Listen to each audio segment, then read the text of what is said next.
नमस्कार, आदाब। Crime petrol सतर्क के 30 दिन 30 यूनिक केसेस की श्रृंखला में मैं अनूप सोनी आप सबका स्वागत करता हूं।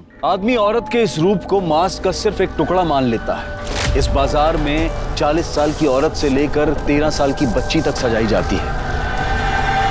सोशल टैबू यानी सामाजिक तौर पर गलत मानी जाने वाली परंपराएं और मान्यताएं, इसकी वजह से समाज में बहुत सारे अपराध होते हैं। वैसे जरूरी नहीं है कि समाज की हर मान्यता सही हो, और इसीलिए बहुत सारे लोग चोरी छुपे इसे लांघते हैं, और जब सच सामने आने का डर सताता है तब जुर्म जम लेता है। आज के केस में भी ऐसे बहुत सारे लोगों ने अपनी खुशी के लिए मर्यादा की सीमा लांघी, जिसकी वजह से उन्हें सजा मिली मौत। आखिर क्या है वो सोशल टैबू जिसने इतने सारे लोगों की जान ली? ये केस समाज की उस मुख्य धारा को प्रतिबंधित धारा से जोड़ती है जहां अपराध जीती है।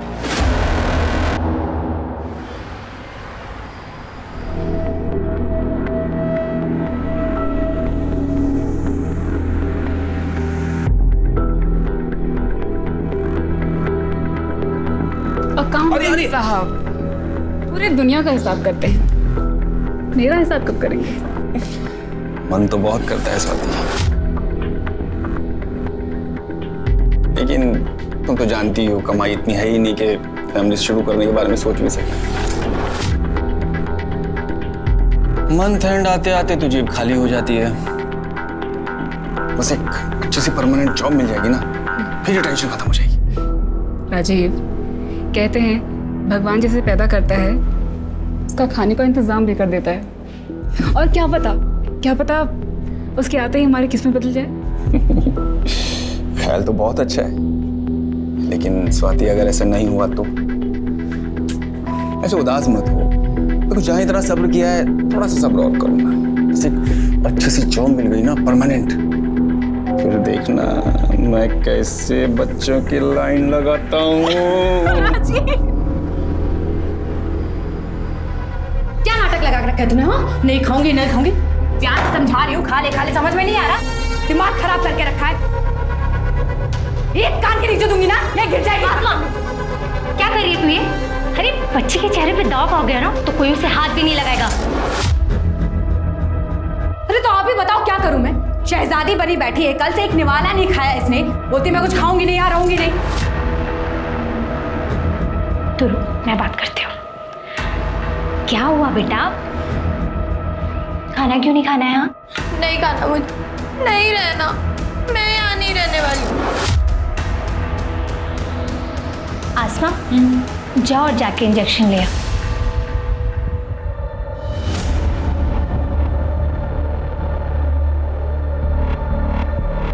ले आई तो इंजेक्शन बुलबुल को लगा दे। नहीं इंजेक्शन नहीं, इंजेक्शन नहीं। अच्छा ठीक है, अगर इंजेक्शन नहीं लगवाना है तो खाना खाना पड़ेगा, वरना इंजेक्शन तो इसलिए अब ये 10 मिनट में पूरी प्लेट खा ली।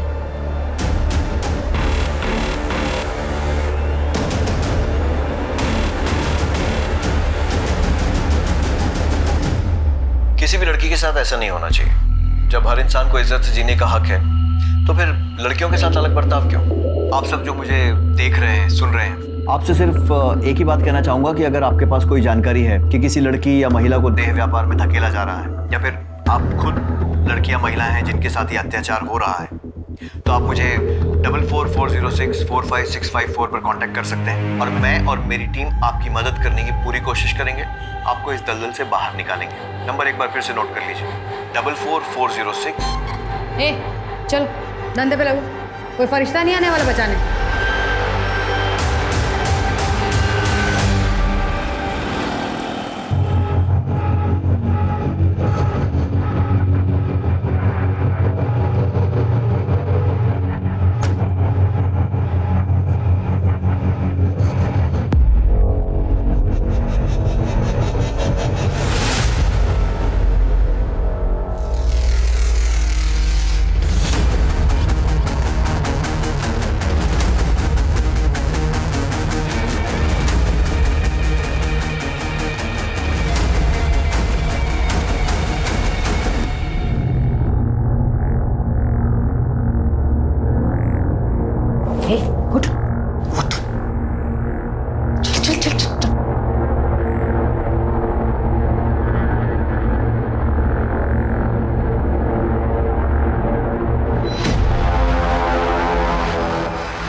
चिंचा किया ना क्या आंखें नोच लूंगी। देख और सीख, मुझे भी यही करना है। कस्टमर खुश होकर जाना चाहिए।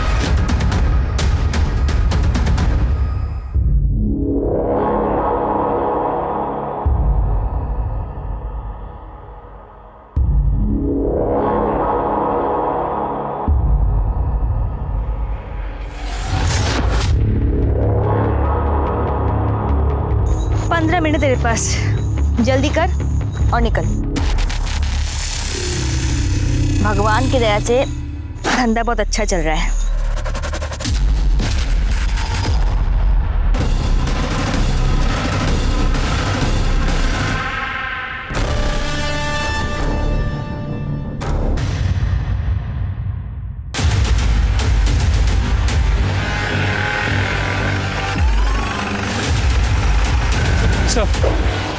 इस तरफ सर, या संभाल सर। ये गाँव वाला यहाँ हल्का होने आया, इसने बॉडी को देखकर हमें इन्फॉर्म कर दिया।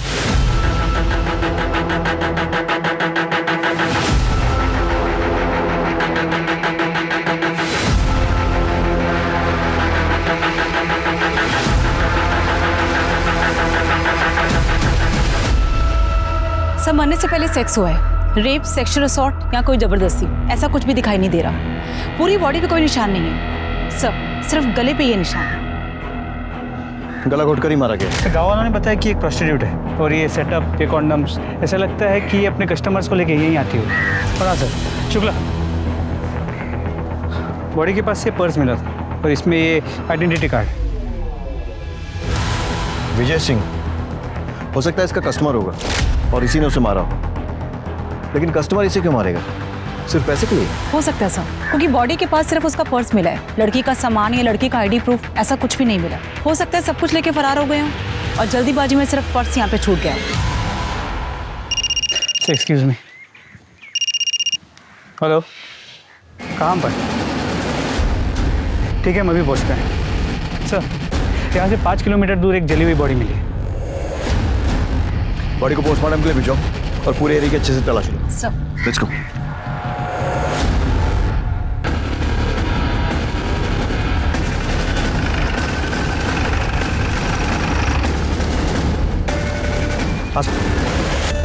सर, बॉडी तो पूरी तरह जल चुकी है।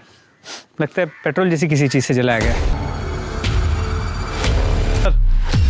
हमने आसपास का पूरा एरिया चेक किया, यहाँ ऐसी कोई चीज नहीं मिली जिससे हम बॉडी की पहचान कर सके। मिश्रा, पता करो आसपास में कोई मिसिंग कंप्लेंट दर्ज हुई है क्या? शायद उससे इसकी शिनाख्त हो सके। जी सर। ये दोनों बॉडीज को पोस्टमार्टम के लिए भेजो और ये विजय सिंह, इसका पता करो।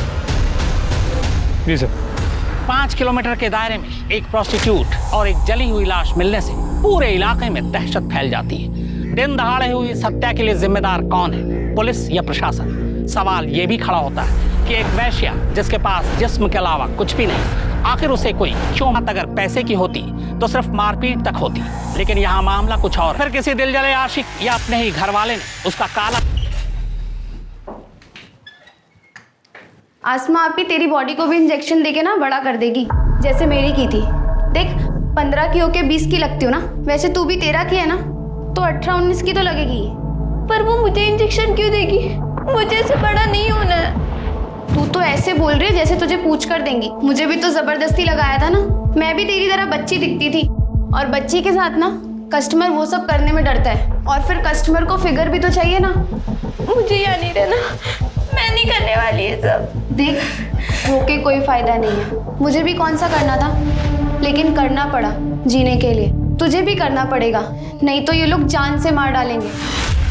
देख, शुरुआत में ना रात रात भर नींद नहीं आती है, लेकिन फिर धीरे धीरे आदत हो जाती है। पर ये आदमी लड़कियों के साथ ही ऐसा क्यों करते हैं?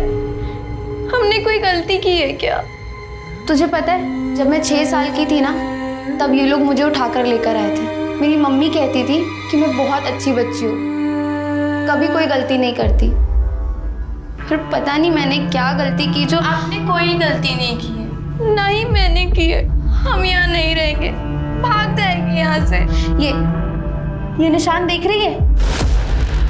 एक बार भागने की कोशिश की थी तो मुझे जला दिया, और हम अब जाएंगे भी कहाँ? हाँ, हमारे घर वाले हमारी सच्चाई सुन के क्या हमें घर में रखेंगे? कभी नहीं रखेंगे बुलबुल।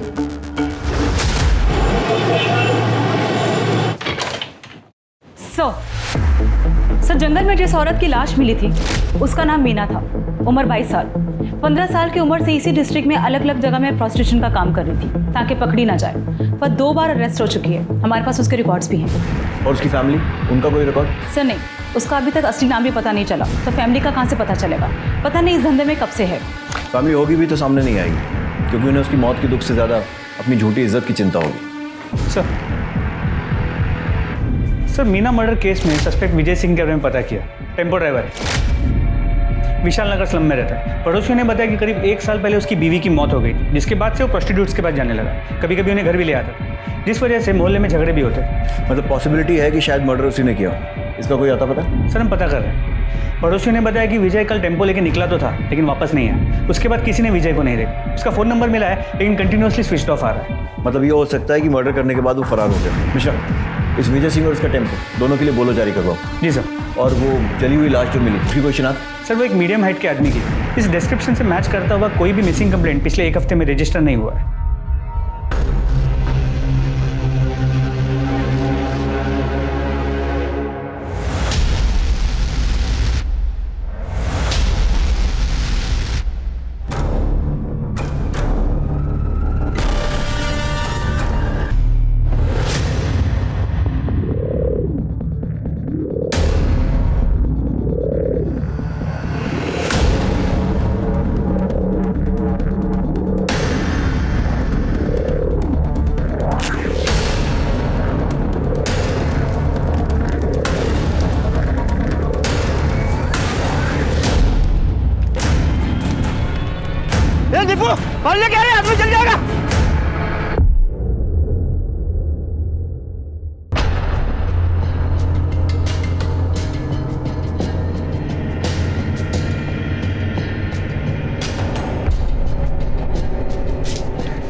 ए, घूरता क्या है? चाहिए तो माल ढीला कर। एक बार का कितना? 1000 फाइनल?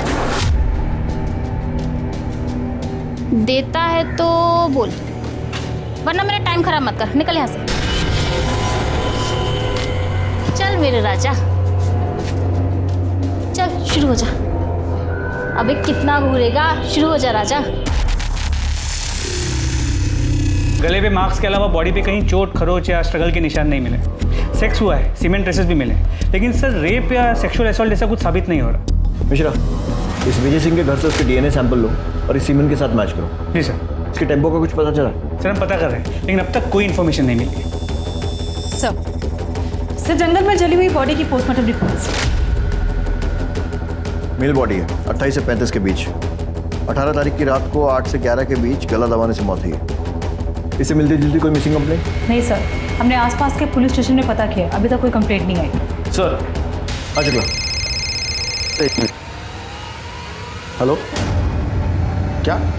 कहाँ पे? एक मिनट होल्ड कीजिए। तो गणेश नगर में एक औरत की बॉडी मिली है। बॉडी की इन्फॉर्मेशन मिलने के पहले ही तो आ गया? नहीं सर, ऐसा नहीं है। ये तो फ़ोन अभी आपके सामने आया। मैं तो पहले वाली फ़ोन की इन्फॉर्मेशन देने आया था कि आदर्श नगर में एक आदमी की जली हुई बॉडी मिली है।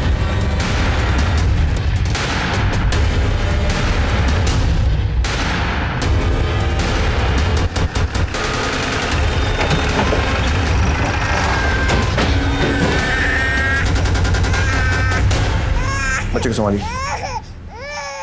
आस पड़ोस में पूछताछ करो, देखो किसी ने कुछ देखा है क्या।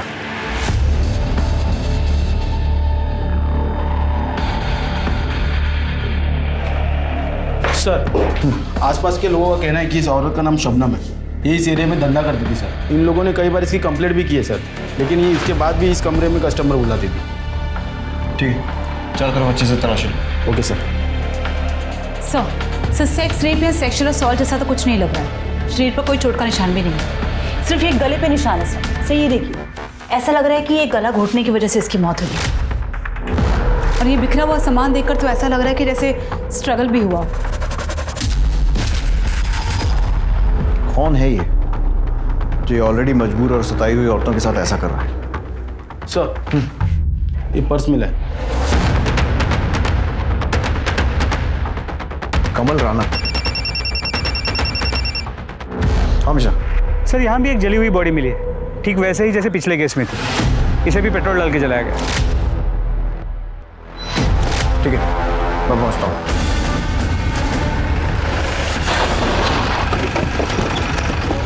सर, गांव के इन दो लोगों ने बॉडी को जलते हुए देखा। बुझाने की कोशिश की लेकिन बहुत देर हो चुकी। सिर्फ एक हाथ और एक पैर बचा है। पैर पर ही क्या है? कुछ रॉड जैसा लग रहा है। मिश्रा, बॉडी को पोस्टमार्टम के लिए भिजवाओ, तभी कुछ क्लियर हो पाएगा। कमल राणा, ये आई कार्ड उस औरत की लाश के पास मिला, शायद उसका कस्टमर हो सकता है। पता करो कौन है, कहाँ मिलेगा, सारी डिटेल्स। ये औरतें वैसी मौत से बदतर जिंदगी जी रही, पर किसी को उसमें भी चैन नहीं है। एक के बाद एक करके उन्हें मारे जा रहा है। अभी 2 दिन भी पूरे नहीं हुए, एक और प्रोस्टिट्यूट और एक और जली हुई लाश मिलती है, ठीक वैसे ही जैसे पिछली 2 लाशें मिली थी। सवाल यह है कि इन हत्याओं का मकसद क्या है। ये जितने भी कत्ल हुए, उनके तरीके को देखकर लगता है कि इसके पीछे किसी एक शख्स का हाथ है, पर बहुत मुमकिन है कि पुलिस को उलझाने की या कातिल की कोई साजिश हो।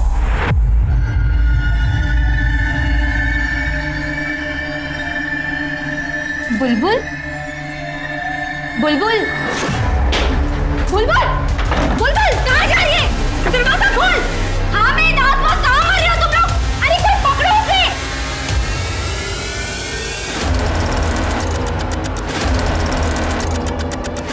बुलबुल, राशिद, राशिद, क्या कर रहा है? सब पकड़ो हुआ।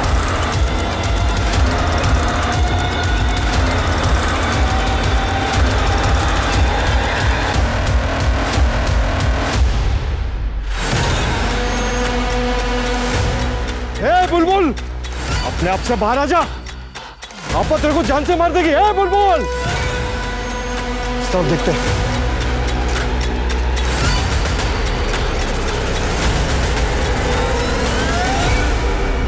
सर, 2 दिन के अंदर अंदर 2 प्रोस्टिट्यूट्स और 2 आदमियों की जली हुई बॉडी कुछ ही किलोमीटर के घेरे में मिलती है। क्या ये कोइंसिडेंस हो सकता है? कोइंसिडेंस? मिश्रा, सिर्फ मर्डर नहीं हुआ है, दोनों प्रोस्टिट्यूट्स की लाशों के पास में ड्राइविंग लाइसेंस मिला है। अब अगर एक आध केस में मिलता तो मान सकते थे कि किसी ने गलती से गिरा दिया, लेकिन दोनों ही केसेस में सेम गलती, वो भी 2 अलग अलग लोगों से। कंफर्म है कि दोनों केसेस रिलेटेड है। विजय सिंह और कमल राणा, इनके आधार कार्ड के बेसिस पे इनकी जितनी डिटेल्स मिल सकती हैं सब निकालो।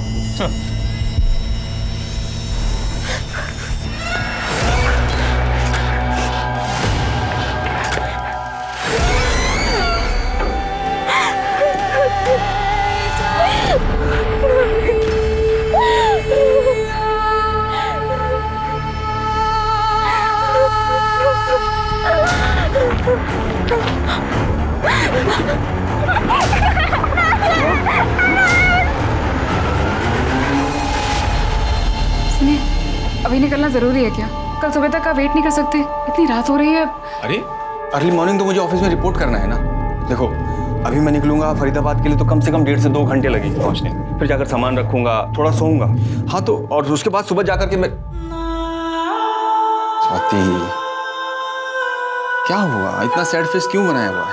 नहीं, प्लीज स्वाति, समझो ना। देखो, ये बिल्कुल वैसी जॉब है जैसी मैं करना चाहता हूँ। पता नहीं राजीव, मुझे बहुत घबराहट सी हो रही है। अरे तुम बस ये सोचो कि अपना नया घर कैसे सजाओगी। चलो अब खुश हो जाओ। पहुंच के फोन करना। हाँ ठीक है, मैं निकलता हूँ और तुम अपना ध्यान रखना।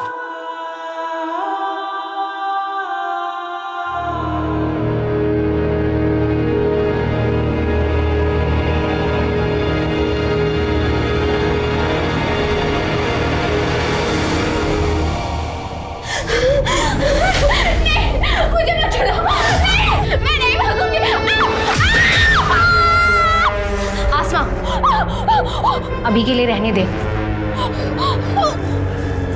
अभी तो तुझे छोड़ रही हूँ। अगली बार तूने भागने की कोशिश करी ना तो जिंदा जला दूंगी तुझे। आसमा, इसे ना हर 2 दिन में इंजेक्शन लगा और बैठा इसे धंधे पे।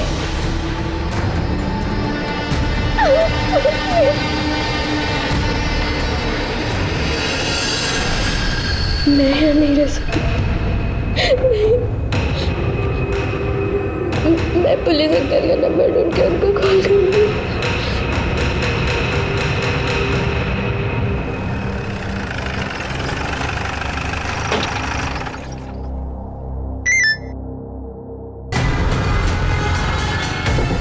विशा, याद आओ, टीम निकालो, लड़की को रेस्क्यू करने जाना है, जल्दी चलो।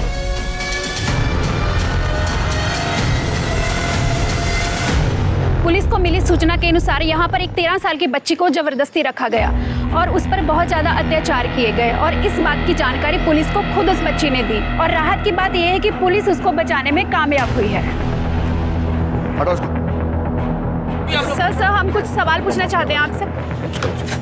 एक्सक्यूज मी सर, क्या आप हमें बता सकते हैं ये बच्ची कौन है और इस पर अत्याचार करने वाले लोग कौन थे और आपको इस बात की जानकारी कैसे मिली?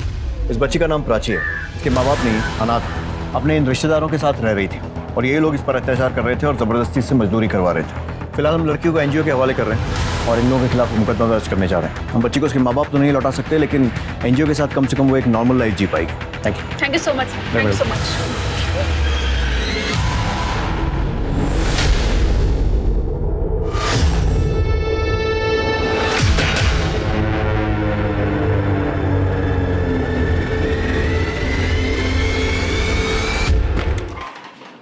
सर, विजय सिंह के आधार कार्ड से तो कोई लीड नहीं मिली, लेकिन कमल राणा के आधार कार्ड से उसकी फैमिली की डिटेल्स मिल गई। उन्हें कांटेक्ट किया तो उन्होंने कहा कि उसके लेफ्ट पाँव में स्टील की रॉड थी और हमें जो जली हुई डेड बॉडी मिली उसके लेफ्ट पाँव में भी स्टील की रॉड। मतलब ये हो सकता है कि वो लाश कमल की हो। मिश्रा, कमल की फैमिली से कांटेक्ट करके उसका डीएनए सैंपल लो और उस जली हुई बॉडी के साथ मैच करो। सर,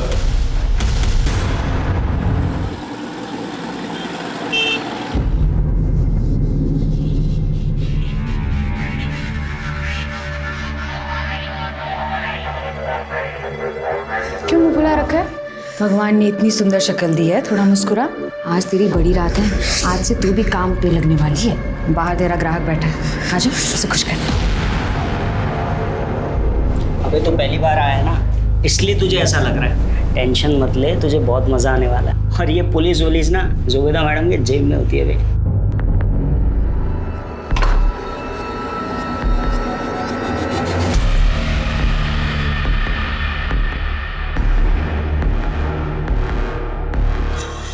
नीरज,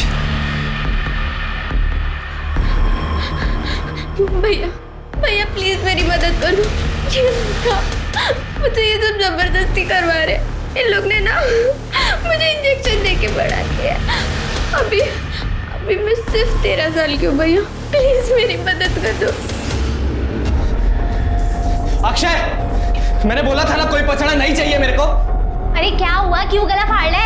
बताएगा हुआ क्या है? इसने मुझे बोला था वो लड़की 18 साल की है। उस लड़की ने मुझे खुद बताया वो 13 साल की लड़की है और तुम लोगों ने मिलकर उसे इंजेक्शन दिया है बड़ा होने। साली को तो मैं भी देखती हूँ, बताती हूँ उसे।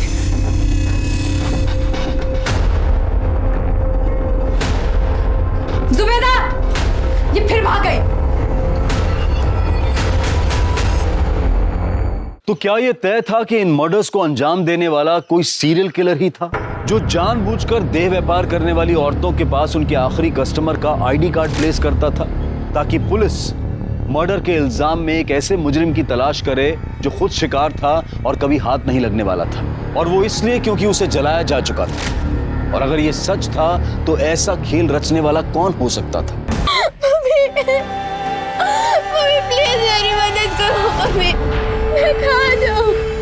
मम्मी प्लीज वापस आ जाओ, प्लीज आप वापस।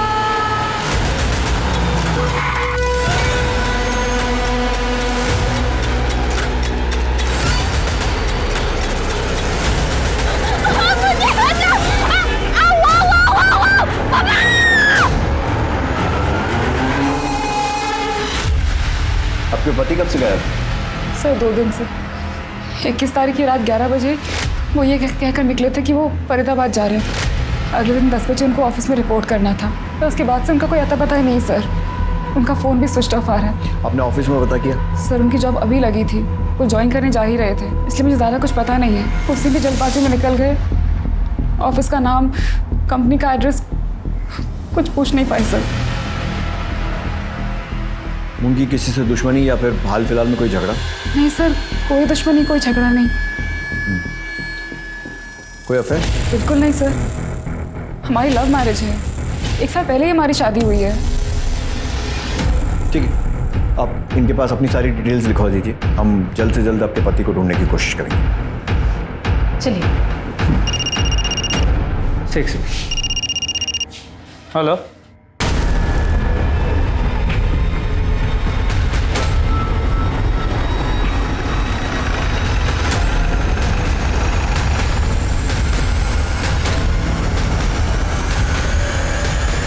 आसपास चेक करो। सर सेम पैटर्न का तीसरा केस, यहाँ ये, और वहाँ 4 किलोमीटर दूर एक आदमी की जली हुई डेड बॉडी जिसके पास कोई फोटो आईडी नहीं। सर ये पर्स मिला है। और शायद बाकी केसेस जैसे मरने वाला भी इसका कस्टमर होगा जिसका ये पर्स। राजीव पालीवाल। राजीव पालीवाल? सर ये तो हुई है जिसकी बीवी मिसिंग कंप्लेंट लिखवाने आई। आप लोगों का दिमाग खराब हो गया? राजीव प्रोस्टिट्यूट के पास? ऐसा हो ही नहीं सकता सर। देखिए मैं ये नहीं कह रहा हूँ कि राजीव प्रोस्टिट्यूट के पास गया था, या फिर गया था तो क्यों गया था, ये भी नहीं बता सकता। मैं सिर्फ ये चाहता हूँ कि आप बॉडी की शिनाख्त करेंगे क्या ये राजीव की है या नहीं। मैं आपका दुख समझता हूँ, लेकिन हम लोग भी ड्यूटी कर रहे हैं, सो प्लीज कोऑपरेट। चेहरा जला हुआ है, मैं कैसे बताऊँ कि ये राजीव है या नहीं? देखिए राजीव की बॉडी पर अगर कोई आइडेंटिफिकेशन मार्क हो या कोई चोट का निशान जिससे आप उसकी पहचान कर सकें। बचपन में उनका एक ऑपरेशन हुआ था, तो राइट हैंड पे उनका निशान है।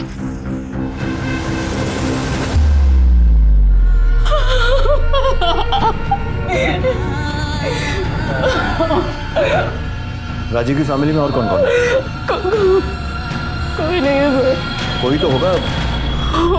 होगा भी तो मुझे नहीं बताया सर, मुझे नहीं पता।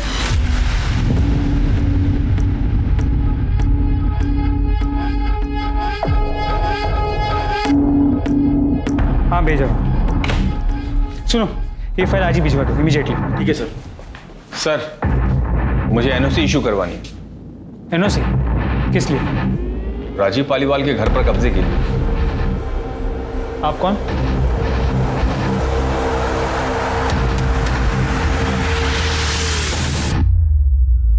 रवि पालीवाल? जी सर, रवि पालीवाल, राजीव पालीवाल का जुड़वा भाई। सर न्यूज़पेपर में पढ़ा कि राजीव का मर्डर हो गया है, इसलिए मैं चाहता हूं उसके घर की एनओसी इशू कर दी जाए ताकि ऐसे ही कोई उसके घर पे कब्जा ना कर ले। सर ये हमारे बर्थ सर्टिफिकेट्स और राशन कार्ड वगैरह ज़रूरी दस्तावेज आप चेक कर लीजिए सर। अब उसके जाने के बाद इकलौता वारिस मैं ही हूँ सर।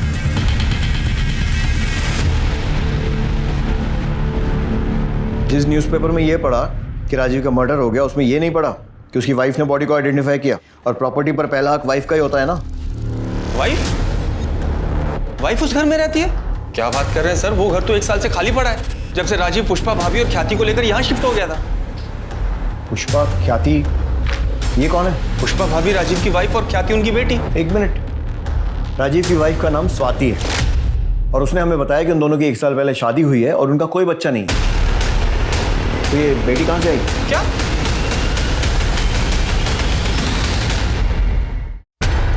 सर 1 साल पहले हमारी शादी हुई थी, ये रहा उसका प्रूफ। और आप हैं कौन? आप कौन है मतलब राजीव ने मुझे कभी नहीं बताया कि उनका कोई जुड़ा भाई भी है, ना ये बताया कि उनकी पहली शादी हुई है जिससे उनकी बेटी भी है। ये बात तो मैं भी आपके बारे में बोल सकता हूँ, क्योंकि राजीव ने मुझे भी कभी नहीं बताया कि उसने कोई दूसरी शादी भी कर रखी है। मेरे लिए तो पुष्पा भाभी उनकी वाइफ है और ख्याति उनकी बेटी, जिनसे मैं 6 साल पहले मिला था। तब ख्याति बहुत छोटी थी, अब तो कुछ 12-13 साल की होगी सर। क्या बकवास कर रहे हैं आप? जिस घर में शिफ्ट हुए हमें 1 साल भी नहीं हुआ, उस घर में आप उनसे 6 साल पहले मिल चुके हैं। मैं आपके घर की बात नहीं कर रहा हूँ सर, मैं हमारे फरीदाबाद वाले घर की बात कर रहा हूँ। उसी घर के लिए मुझे एनओसी भी चाहिए। आप राजीव के साथ उसी घर में रहते थे? जी सर, शुरू से हम लोग साथ ही रहते थे। इनफैक्ट मम्मी डैडी के जाने के बाद तक हम लोग साथ ही थे। फिर मैं काम के चक्कर में पुणे शिफ्ट हो गया। मुझे याद है करीब 2 साल बाद राजीव ने शादी की थी। मैं शादी में भी नहीं आ पाया था सर, काम बहुत ज़्यादा था। तो अभी 6 साल पहले मैं पुष्पा भाभी और ख्याति से पहली बार मिला था। ये झूठ बोल रहे हैं सर। अगर सच होता तो राजीव ने मुझे बताया होता। सर मैं कोई बहस नहीं करना चाहता हूँ सर, आप डॉक्यूमेंट्स देख लीजिए, सब सच और झूठ पता लग जाएगा। जब राजीव और मैं पैदा हुए तो हमारे हाथ जुड़े हुए थे, बाद में ऑपरेशन करके अलग किया गया, निशान आज तक है। हाथ पे निशान की बात तो आपने भी कही थी, राजीव के कौन से हाथ पे निशान था? सर सीधे हाथ पर। बिल्कुल सही है सर, मेरे उल्टे हाथ पर है। ये देखिए, जब हम पैदा हुए हमारे हाथ जुड़े हुए थे सर।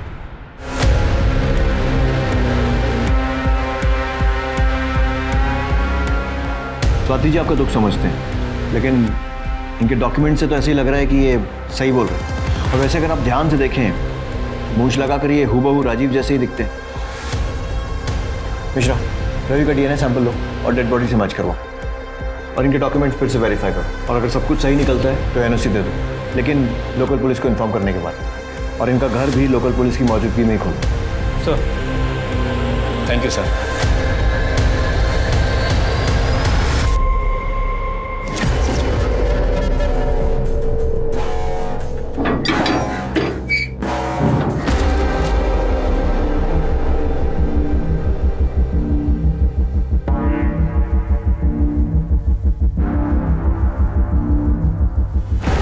गुप्ता,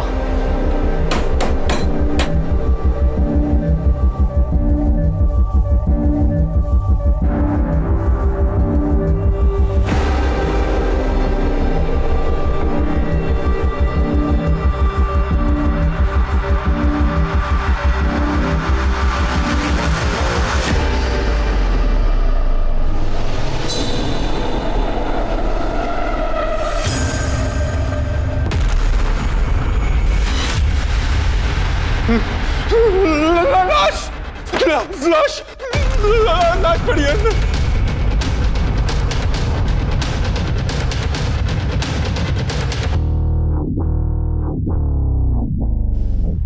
गुप्ता, पूरा घर चेक करो।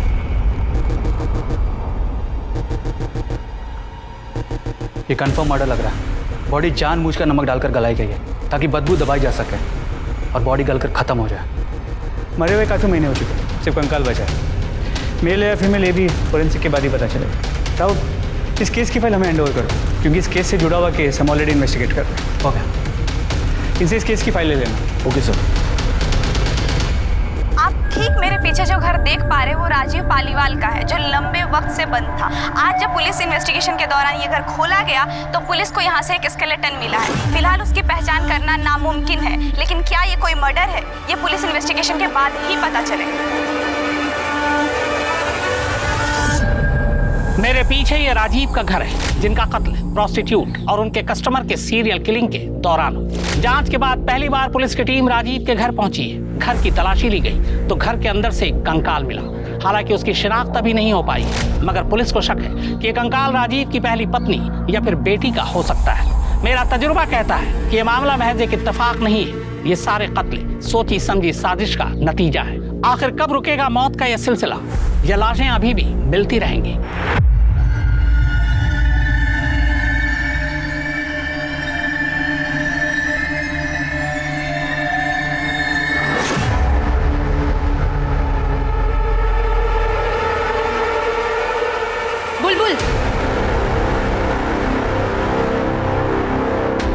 बुलबुल, कल जरा सज धज के तैयार रहना, तेरी नथ उतारने का दिन आ गया। और इस बार मैं स्कूल का कोई छोटा बच्चा नहीं, पैसे वाला बड़ा आदमी आ रहा है। अगर कोई भी तमाशा करने की कोशिश करी ना तो तेरी जान ले लूंगी।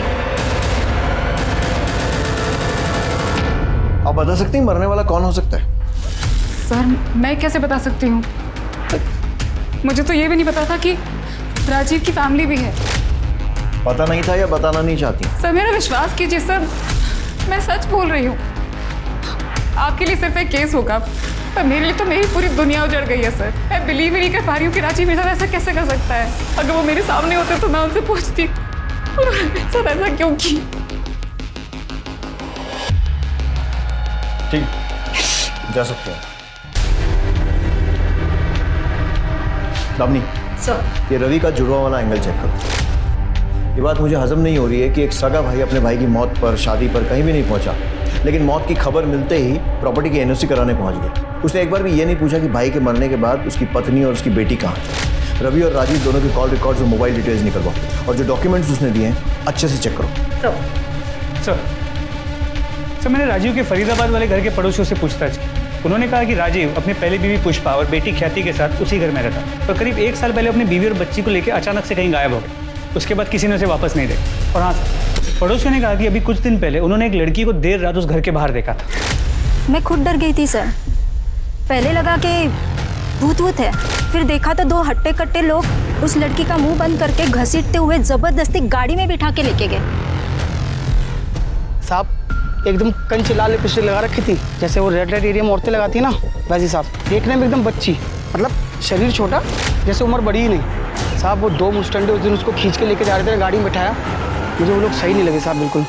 सर मुझे लगता है कि इसमें प्रोस्टिट्यूशन रैकेट वालों का हाथ है। हमेशा सिर्फ प्रोस्टिट्यूशन नहीं, ह्यूमन ट्रैफिकिंग और ड्रग्स का भी एंगल हो सकता है। चारों तरफ नजर रखो, आंखें खुली रखो, खबरियों को भी अलर्ट कर दो। जरूरत पड़ती है तो फरीदाबाद पुलिस से भी हेल्प लो, मैं बात कर लूँगा। और ये रवि और स्वाति पर भी नजर रखो, इनकी ये जुड़वा भाई, 2-3 शादियाँ, प्रॉपर्टी, इन सारी की सारी बातों पर मुझे डाउट हो रहा है। सर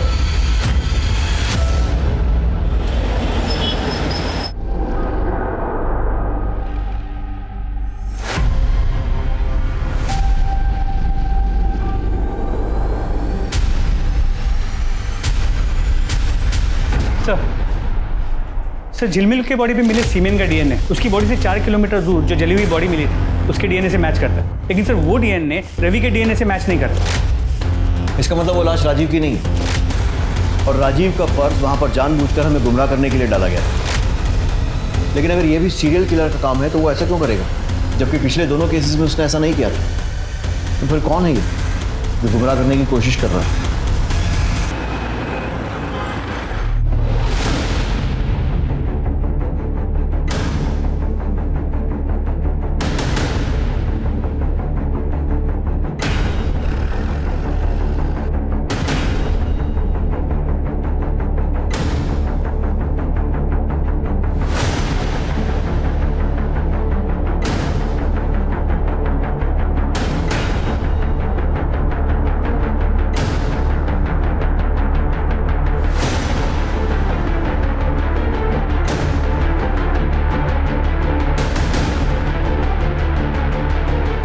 घबराओ मत, चलो।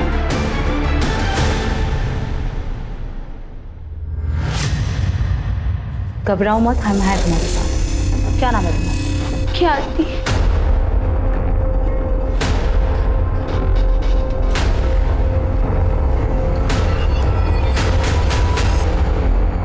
मम्मी पापा दोनों मुझे बहुत प्यार करते थे, पर पता नहीं 1 साल पहले उनको क्या हो गया। वो मम्मी को बहुत मारते थे, बोलते थे वो प्रोस्टिट्यूट है, गंदा काम करते।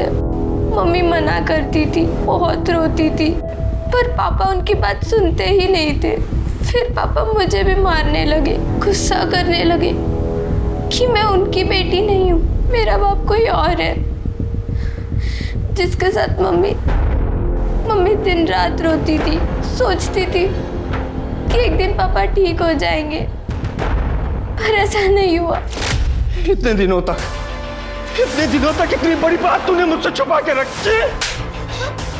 सब तेरी वजह से मेरा घर, मेरी जिंदगी बर्बाद। तेरे जैसे धंधे करने वालियों को तो मर जाना चाहिए। इतनी बड़ी बात मुझसे छुपा के रखी। थैंक यू अंकल, अगर आप मेरी मदद नहीं करते, मुझे बचाते नहीं, तो मैं अपनी जान ले लेती। पहचानती हो? हाँ, ये मेरे पापा हैं। बेटा इनके हाथ पे चोट का निशान है ना? हाँ। कौन से हाथ पर? सर सीधे हाथ पर सर। पक्का? सोच लो। हाँ सर पक्का। मैं वाइफ हूँ उनकी, मुझे तो पता ही होगा ना। पॉइंट। स्मिता जी,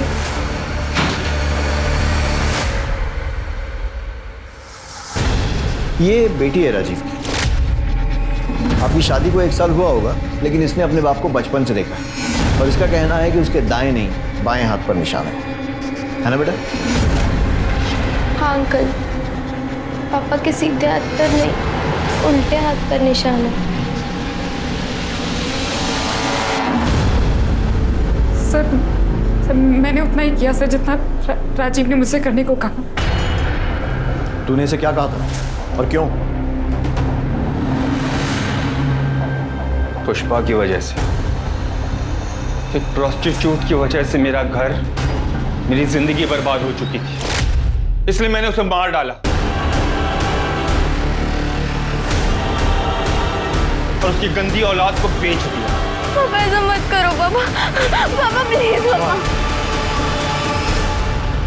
उसकी बॉडी को वहां छोड़कर, उस पर नमक डालकर, उसे गलने सड़ने के लिए छोड़कर मैं यहाँ चला आया। लेकिन यहाँ आकर भी ऐसी औरतों के लिए मेरे मन में नफरत कम नहीं हो रही थी, बल्कि बढ़ ही रही थी। नाम, नई जिंदगी के लिए पैसे चाहिए थे जो मेरे पास नहीं थे।